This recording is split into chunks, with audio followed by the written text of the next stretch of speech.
नमस्कार, Vinita home kitchen में आपका स्वागत है। आजकल आंवलों का सीज़न है, तो आज हम बनाएंगे चटपटी आंवला कैंडी, जो कि बिना धूप में सुखाए झटपट बन जाती है। बच्चे जो आंवला नहीं खाते वो भी इस कैंडी को बड़े चाव से खाएंगी।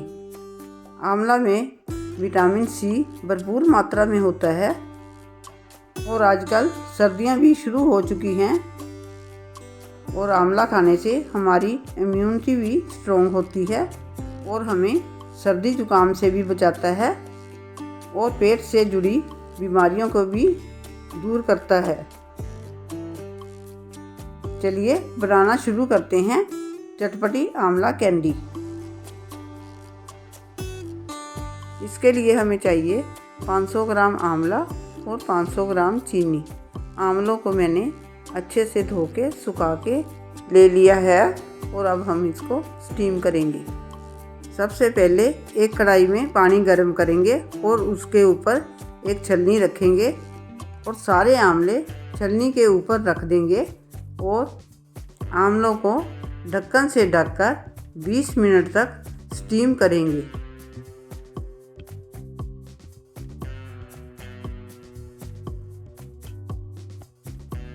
20 मिनट बाद देखिए आंवलों की कलियां खिल गई हैं और अच्छे से सॉफ्ट हो गए हैं। अब हम इसको 10 मिनट के लिए ठंडा होने देंगे और उसके बाद कलियां बीज से अलग कर लेंगे। देखिए कलियां बीज से अलग हो गई हैं। अब हम इनको मिक्सर जार में डालकर पीस लेंगे। इसमें पानी डालकर नहीं पीसना, नहीं तो पकाने में ज़्यादा टाइम लगेगा। अगर ज़रूरत पड़े तो इसमें थोड़ी सी चीनी डाल लेना। देखिए आंवलों का अच्छी तरह से पेस्ट बन गया है। अब हम इसको कढ़ाई में डालेंगे। कढ़ाई हम नॉन स्टिक या स्टील की लेंगे, पीतल या एल्युमिनियम की नहीं लेंगे, क्योंकि पीतल और एल्युमिनियम आंवलों के साथ रिएक्शन करता है। अब हम पेस्ट को कढ़ाई में डालेंगे और 500 ग्राम चीनी भी इसमें डाल देंगे और इसको चीनी घुलने तक लो फ्लेम पर चलाते रहेंगे। वीडियो को बिना स्किप किए हुए पूरी देखना, ताकि आपकी आंवला कैंडी भी एकदम परफेक्ट बने।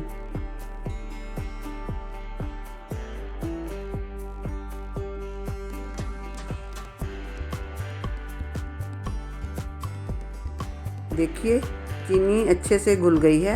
अब हम इसको मीडियम फ्लेम पर पकाते रहेंगे जब तक कि ये थिक ना हो जाए।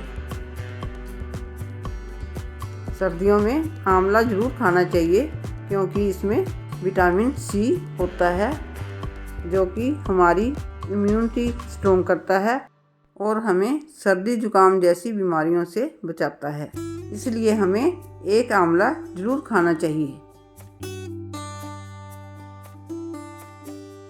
देखिए 5 मिनट तक चलाने पर ये थोड़ा सा थिक भी हो गया है और इसका कलर भी चेंज होने लग गया है।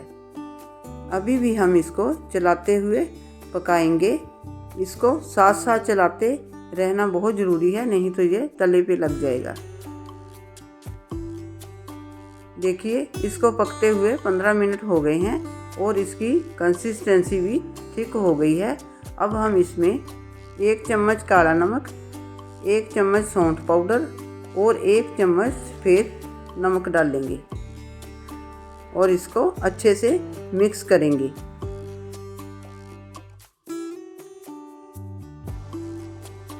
और अब इसको ऐसे ही चलाते हुए 5 मिनट तक और पकाएंगे।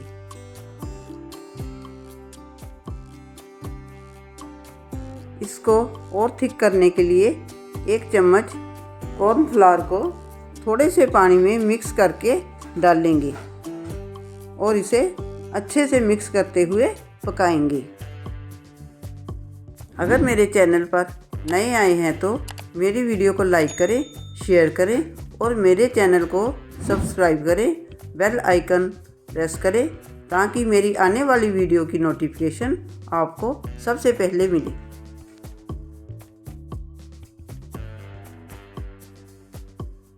2-3 मिनट पकने के बाद इसमें हम 2 चम्मच नींबू का रस मिलाएंगे। नींबू का रस मिलाने से चीनी के क्रिस्टल नहीं बनते।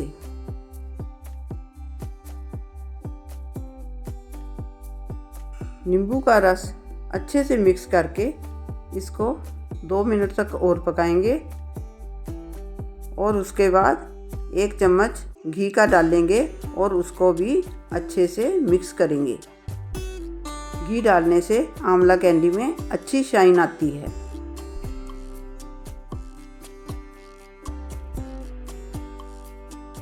देखिए अब ये मिक्सचर पैन को छोड़ने लग गया है। अब हम गैस को बंद कर देंगे और इसको थोड़ी देर चलाते रहेंगे, क्योंकि कढ़ाई गैस बंद करने के बाद भी काफ़ी देर गर्म रहती है। अब हम एक बटर पेपर लेंगे और उसको घी से ग्रीस कर देंगे और उस पर मिक्सचर को डाल देंगे।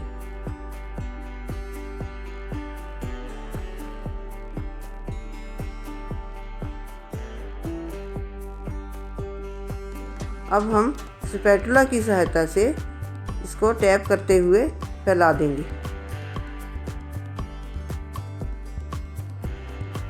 अब बटर पेपर को ऐसे फोल्ड करते हुए इसकी रेक्टेंगल या स्क्वायर शेप बनाएंगे।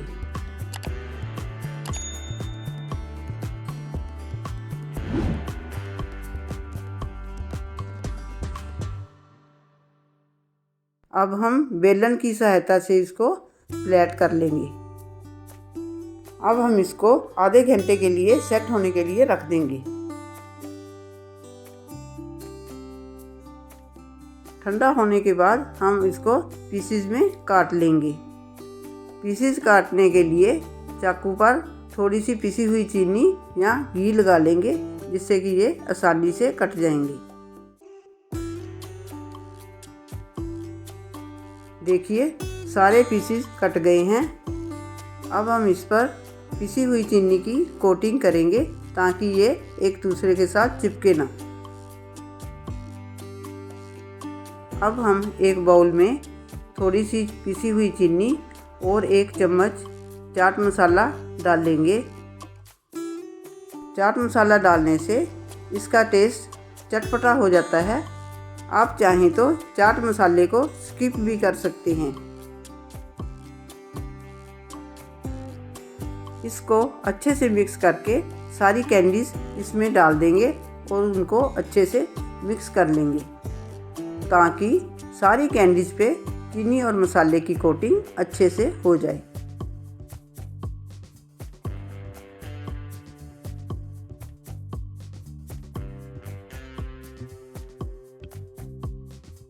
देखिए विटामिन सी का खजाना सेहत से भरपूर चटपटी आंवला कैंडी बनकर तैयार है।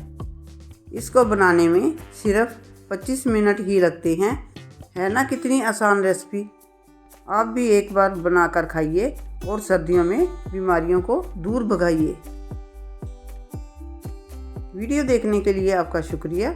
मिलते हैं अगली वीडियो में।